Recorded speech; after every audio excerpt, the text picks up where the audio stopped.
प्रिय दोस्तों, क्या आप जानते हैं कि हमारे जीवन में जो सबसे मजबूत संबंध है, आज वही संबंध सबसे कमजोर हो चला है। मैं विवाह संबंधों की बात कर रहा हूं। आज सबसे ज्यादा कमजोर हमारे विवाह संबंध हो गए हैं। पति पत्नी के बीच में दरार, लड़ाइयां, डिवोर्स, और इसके कारण न केवल पति पत्नी परंतु बच्चे भी बर्बाद हो रहे हैं। उसका कारण क्या है? बाइबल हमें बहुत स्पष्ट शिक्षा देती है। यदि परमेश्वर का वचन, परमेश्वर की उपस्थिति हमारे परिवार में होगा, यदि पति पत्नी के बीच में होगा, तो कभी भी ये समस्याएं हमारे सामने नहीं आएंगी। कैसे वचन हमारी सहायता करता है? कौन सी बातें हैं जो हमारे विवाह के संबंध के लिए आवश्यक हैं? क्या आप जानना चाहते हैं? क्योंकि ये बहुत गंभीर विषय है। यदि आप जानना चाहते हैं तो मेरे साथ इस अध्ययन में शामिल हो जाइए।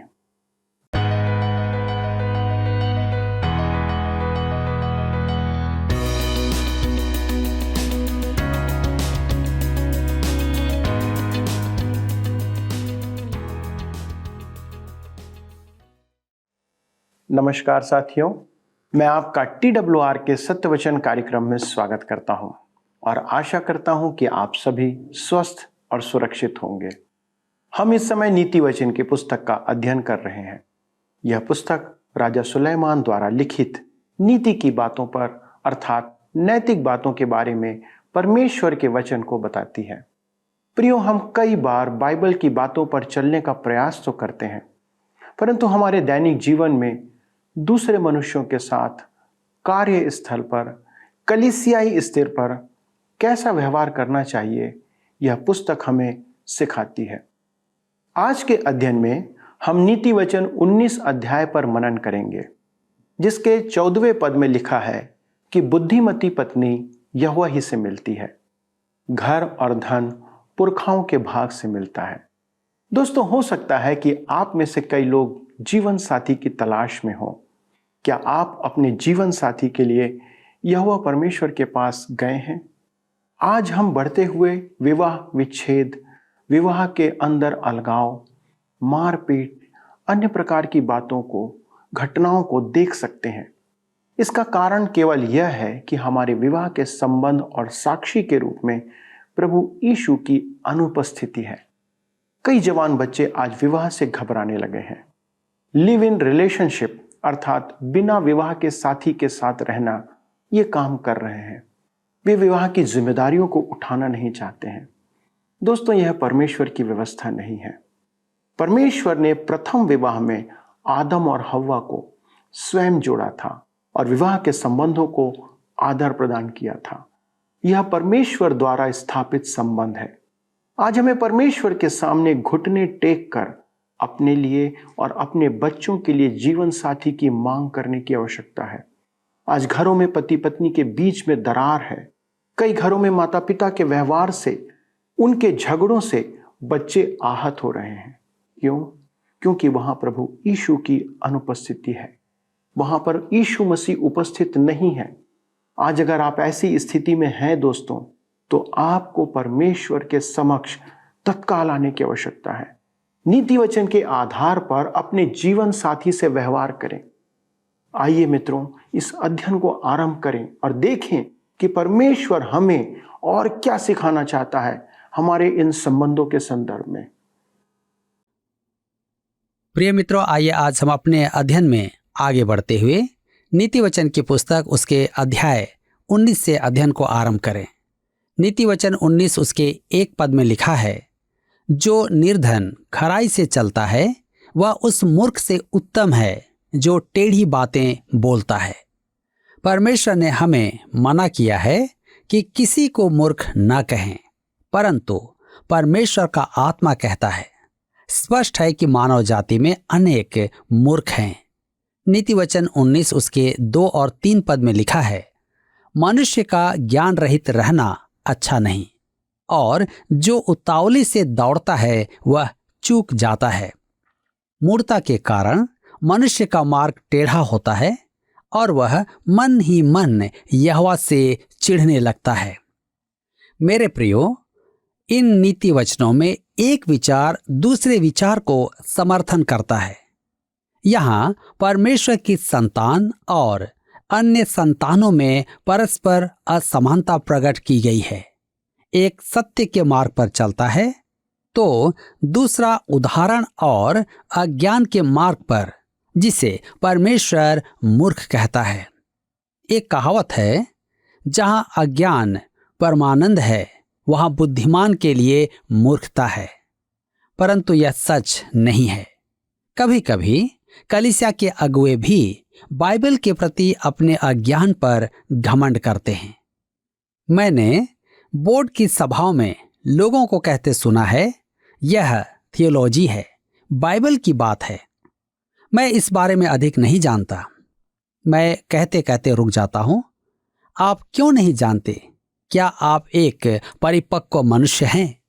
आप कलीसिया के अगुवे हैं। आपको आत्मिक समझ में ऐसा अज्ञानी नहीं होना चाहिए।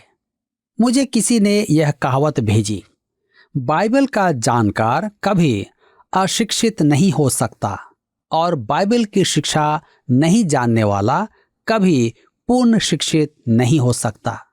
भले ही संसार इसे स्वीकार न करे, परंतु मैं इस पर विश्वास करता हूं। निश्चय ही एक परिपक्व विश्वासी बाइबल के विषय में अज्ञानी नहीं हो सकता।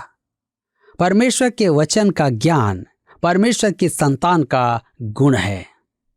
नीति वचन 19 उसके 4 पद में लिखा है, धनी के तो बहुत से मित्र हो जाते हैं, परंतु कंगाल के मित्र भी उससे अलग हो जाते हैं।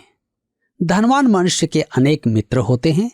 उसके फ्रिज में सामान भरा हो और अलमारी में शराब की बोतलें तथा संगीत चलता हो। यह एक ध्यान देने योग्य बात है कि परमेश्वर का वचन परमेश्वर की संतान को गरीबों की खोज करने का आदेश देता है। स्मरण करें, याकूब इस विषय में क्या कहता है, या मेरे पांव के पास बैठ। याकूब की पत्री 2 अध्याय उसके 2 और 3 पद में लिखा है, यदि उनके मनों में शांति हो और वे आपस में गठे रहें और वे पूरी समझ का सारा धन प्राप्त करें और परमेश्वर पिता के भेद को अर्थात मसीह को पहचान लें, जिसमें बुद्धि और ज्ञान के सारे भंडार छिपे हुए हैं। मेरे प्रियो, दुर्भाग्य से यह सच है कि आज हमारी कलीसियाओं में गरीब मनुष्य के साथ समस्याएं हैं। मुझे एक गरीब दंपति ने बताया कि वे एक रूढ़िवादी बाइबल आधारित कलीसिया में आराधना के लिए गए। उनके साथ बहुत ही बुरा व्यवहार किया गया क्योंकि वे गरीब थे और उनके वस्त्र पुराने थे। मनुष्य का पुराना मनुष्यत्व अब भी काम करता है। मेरी माता जब भी बाहर जाती थी तो मुझसे पूछती थी कि उसके कपड़े ठीक हैं। आज मेरी पत्नी भी वही प्रश्न पूछती है। मनुष्य आज भी पुराने मनुष्यत्व के मनुष्यों में उठता बैठता है। वह गरीब को दूर करना चाहते हैं। परमेश्वर स्पष्ट कहता है, कंगाल के मित्र भी उससे अलग हो जाते हैं। आपको गरीब जानकर मनुष्य आपसे दूर हो जाएगा। नीति वचन 19 के 5 में लिखा है, झूठा साक्षी निर्दोष नहीं ठहरता और जो झूठ बोला करता है वह ना बचेगा। देखिए, पद 9 में भी यही लिखा है, झूठा साक्षी निर्दोष नहीं ठहरता है और जो झूठ बोला करता है वह नष्ट होता है। झूठा साक्षी बचेगा नहीं, वह पकड़ा जाएगा। यहां तक कि प्रकाशित वाक्य में परमेश्वर ने कहा है कि वह नष्ट हो जाएगा। पहला राजाओं की पुस्तक 21 अध्याय उसके 22 पद में आहाब और इजेबेल ने नाबोत के विरुद्ध झूठे गवाह खड़े करके उसे पथरवाह करवा दिया था। तदुपरांत उसका खेत ले लिया क्योंकि वह जीवित रहते अपना खेत बेच नहीं रहा था। आहाब सोच रहा था कि वह इस दुष्टता से बच जाएगा, परंतु एलिय्याह ने उससे कहा कि जिस स्थान पर नाबोत का लहू बहा है उसी स्थान पर कुत्ते उसका लहू चाटेंगे। अहाब ने सीरिया से युद्ध करने के लिए यहूदा के यहोशापात को अपनी ओर कर लिया और उसे राजसी वस्त्र पहनाकर स्वयं साधारण सैनिक के वस्त्रों में युद्ध करने निकला। परंतु किसी मनचले सैनिक ने हवा में तीर चलाया और वह तीर जाकर अहाब को लगा और वह मर गया। रथ चालक ने सामरिया के कुंड में जाकर रथ को रोका और पहला राजा की पुस्तक 22 अध्याय उसके 38 पद में व्यक्त परमेश्वर के वचन के अनुसार कुत्तों ने उसका लहू चाटा। आप कहेंगे कि यह बड़ी ही भयानक बात है, परंतु मेरे मित्रों, झूठ बोलना, झूठी गवाही देना, अफवाहें उड़ाना परमेश्वर की दृष्टि में भयानक अपराध है। परमेश्वर इससे घृणा करता है। झूठा साक्षी निर्दोष नहीं ठहरता और जो झूठ बोला करता है वह ना बचेगा। आज आप देखें कि क्या आप इस कैटेगरी में तो नहीं हैं। नीति वचन 19 के 6 में लिखा है, उदार मनुष्य को बहुत से लोग मना लेते हैं और दानी पुरुष का मित्र सब कोई बनता है। ध्यान दीजिए, उदार मनुष्य को बहुत से लोग मना लेते हैं। आज हम अपने नेताओं के समक्ष अपनी मांग रखते हैं। दानी पुरुष का मित्र सब कोई बनता है, यह अति सत्य है। जब तक आपके पास देने को है तब तक आपके पास मित्र होंगे। नीति वचन 19 के 7 पद में लिखा है, जब निर्धन के सब भाई उससे बैर रखते हैं तो निश्चय है कि उसके मित्र उससे दूर हो जाएं। वह बातें करते हुए उनका पीछा करता है परंतु उनको नहीं पाता। जहां तक घृणा की बात है कि गरीब से कोई घृणा नहीं करता है, क्योंकि उससे कोई संबंध रखता ही नहीं है। वे उसे अनदेखा करते हैं। एक समृद्ध मनुष्य अपने मित्र को आता देख अपनी पत्नी से कहता है, घर के भीतर आ जाओ, कि वह सोचे हम घर में नहीं हैं। घृणा का अर्थ यही है। गरीब इस संसार में स्थान नहीं पाता है। हम बहुत बार हमारे नेताओं से सुनते हैं कि वे कुर्सी पर बैठने के बाद कर या टैक्स हटा देंगे, परंतु होता यह है कि वे कर बढ़ा देते हैं। मेरे विचार में तो समस्याएं इतनी अधिक हैं कि मनुष्य के पास समाधान ही नहीं है। क्या आप जानते हैं कि हमें किसकी आवश्यकता है? हमें ऐसे मनुष्य की आवश्यकता है जो कहे, मेरे पास समस्याओं का समाधान नहीं है। समाधान के लिए हमें परमेश्वर को खोजना है। हम उससे प्रार्थना करें, उसकी सेवा करें। हम सब कुछ करके देख चुके हैं, अब परमेश्वर से कहकर देखें तो इसमें क्या बुरा है। टीवी देखने की अपेक्षा परमेश्वर को देखना अधिक उचित है। हमने सबकी प्रतिज्ञा सुनी है परंतु व्यर्थ रही। अब हमें परमेश्वर के पास आकर उसकी बात सुनना है। नीति वचन 19 उसके 13 पद में लिखा है, मूर्ख पुत्र पिता के लिए विपत्ति ठहरता है और पत्नी के झगड़े रगड़े सदा टपकने के समान हैं। मेरे मित्रों, एक नीति वचन में हमने देखा है कि पत्नी पा लेना एक अच्छी बात है, क्योंकि वह उसकी अर्धांगिनी है और उसकी सहायक है, उसकी सेविका नहीं है। अब मैं नहीं जानता कि मनुष्य में यह धारणा कहां से समा गई कि पत्नी को पति की आज्ञा का पालन करना चाहिए। परमेश्वर यह नहीं कहता है कि वह उसके अधीन रहे। यह निर्देश केवल विश्वासी दंपतियों के लिए है, क्योंकि वह पति उससे वैसा ही प्रेम रखेगा जैसा प्रभु यीशु कलीसिया से रखता है। ऐसे पति के अधीन तो पत्नी स्वयं ही हो जाएगी। इन नीति वचनों को पढ़कर हंसी भी आती है। उस पुरुष के बारे में सोचें जिसका पुत्र तो मूर्ख है ही, पत्नी भी झगड़ालू है। घर में उसकी क्या दशा होती होगी। यही कारण है कि सही पत्नी पाना कैसा महत्वपूर्ण है। हम नीति वचन 19 उसके 14 पद में आगे पढ़ते हैं। लिखा है, घर और धन पुरखाओं के भाग से, परंतु बुद्धिमती पत्नी यहोवा ही से मिलती है। जी हाँ, यदि आपकी पत्नी अच्छी है तो यह परमेश्वर का वरदान है। आपको उसके लिए परमेश्वर का आभारी होना है। क्या आपने कभी ऐसा किया है? परमेश्वर ने आपको एक अच्छी पत्नी दी है तो आपको परमेश्वर का धन्यवाद करना चाहिए। युवाओं, क्या आपको एक अच्छी पत्नी चाहिए? लड़की का पिता आपको अच्छी पत्नी नहीं देता है। बहुत से पिता तो अपनी पुत्रियों से हाथ धोने के लिए उसका विवाह कर देते हैं, परंतु हमारे स्वर्गीय पिता के पास अनेक अच्छी लड़कियां हैं कि आपको पत्नी दे। उसके साथ संबंध बनाए रखें और वह आपको एक अच्छी पत्नी देना चाहता है। यह एक व्यवहारिकता नीति वचन है। क्या आप ऐसा नहीं मानते? नीति वचन 19:18 में लिखा है, जब तक आशा है तो अपने पुत्र की ताड़ना कर, जानबूझकर उसको मार न डाल। बच्चे जब छोटे होते हैं तभी अनुशासन सिखाना आरंभ कर दें, रुके नहीं, अन्यथा देर हो जाएगी।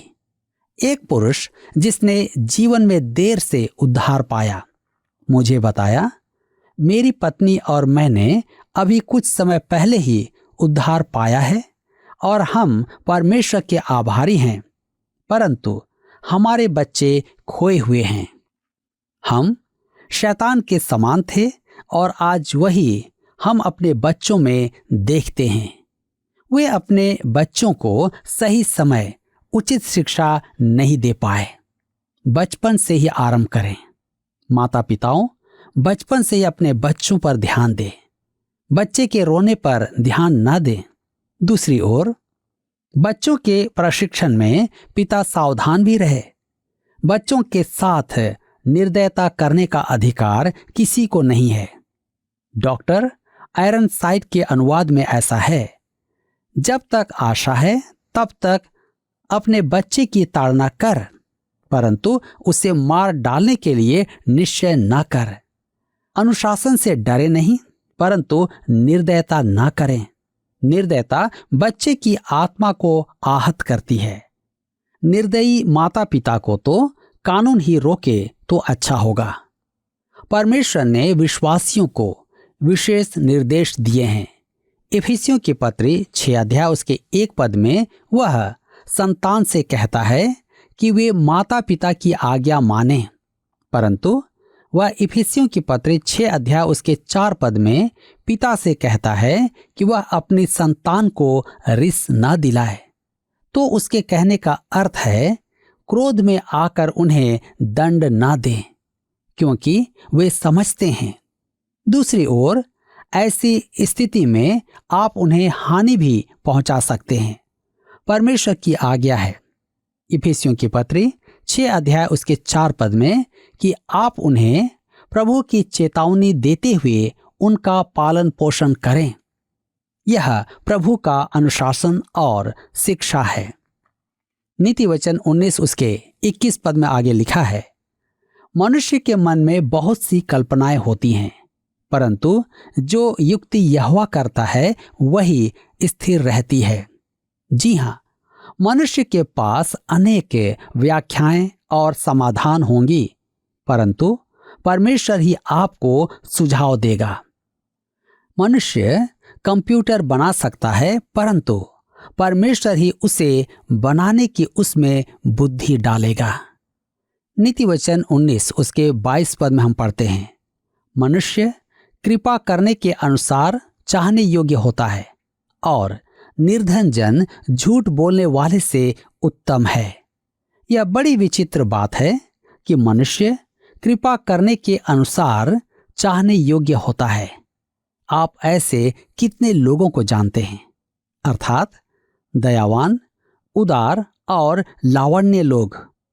अब एक गरीब मनुष्य जो अपने परिजन के पास आकर कुछ वर्ष ठहर जाए, वह किसी झूठे से अच्छा है।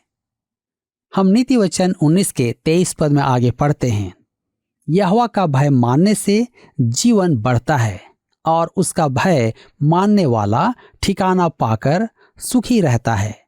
उस पर विपत्ति नहीं पड़ने की। परमेश्वर का भय मानने का अर्थ यह नहीं कि आप लगातार भय में निर्वाह करें। नीति वचन से स्पष्ट है कि परमेश्वर का भय मानने का अर्थ है आप संतोष के साथ निश्चिंत रहें। आप उसे जानें, उसकी बाट जो है उसे ग्रहण करें और उसका अनुसरण करें। इस प्रकार आप संतोष के साथ निश्चिंत रहेंगे। नीति वचन 19 उसके 24 पद में लिखा है, आलसी अपना हाथ थाली में डालता है परंतु अपने मुंह तक कौर नहीं उठाता। यह एक और अति रोचक नीति वचन है। आलसी मनुष्य थाली में हाथ डालेगा परंतु कौर को मुंह तक नहीं लाएगा। आत्मिक क्षेत्र में तो ऐसा प्रायः देखने को मिलता है। परमेश्वर का वचन हमारा भोजन है। मैं ऐसे विश्वासियों को भी जानता हूं जिनके पास बाइबल तो है परंतु उसे पढ़ने में वे अति आलसी हैं। नीति वचन 19 उसके 29 पद में लिखा है, ठट्ठा करने वालों के लिए दंड ठहराया जाता है और मूर्खों की पीठ के लिए कोड़े हैं। ध्यान दीजिए, दंड आने वाला है। परमेश्वर दोषी पर दया नहीं दिखाएगा। पाप का आनंद क्षणिक होता है परंतु उसका फल अनंतकालीन होता है। मेरे मित्रों, आज हमें इस बात पर विचार करने की आवश्यकता है कि क्या आज मैं क्षणिक आनंद के लिए पाप में जीवन जी रहा हूं या मैं परमेश्वर के भय में अपने जीवन को जी रहा हूं। आज अवश्य ही अपने जीवन के प्रति चिंता करें। परमेश्वर आप सबको आज की इस वचन के द्वारा आशीष दे। दोस्तों, ये एक सच्चाई है कि हम देख सकते हैं कि हमारे कई लोगों के घरों में बाइबल है, उनके पास परमेश्वर का वचन भी है, वे चर्च भी जाते हैं तो बाइबल लेकर जाते हैं, पर घरों में दैनिक रीति से बाइबल पढ़ी नहीं जाती। कई बार हम देखते हैं कि हम अपने बच्चों को सांसारिक पढ़ाई के लिए तो बहुत तैयारी कराते हैं, ट्यूशन भेजते हैं, पढ़ने के लिए प्रोत्साहित करते हैं। ये गलत नहीं है मित्रों, पर उसी तरह उन्हें परमेश्वर का वचन बाइबल पढ़ने के लिए, परमेश्वर के साथ संबंध बनाए रखने के लिए भी हमें प्रोत्साहित करना होगा, सिखाना होगा, जिससे कि वे सांसारिक और आत्मिक दोनों जीवन के लिए तैयार हो सकें, दोनों स्थान की परीक्षाओं का सामना अच्छे से कर सकें। और ये हमारी जिम्मेदारी है, आपकी जिम्मेदारी है।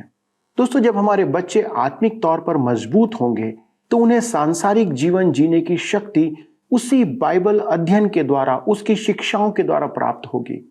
वे डिप्रेशन, तनाव आदि में ना पड़कर प्रभु यीशु मसीह में अपने लिए आशा को प्राप्त करेंगे, उसमें खोजेंगे।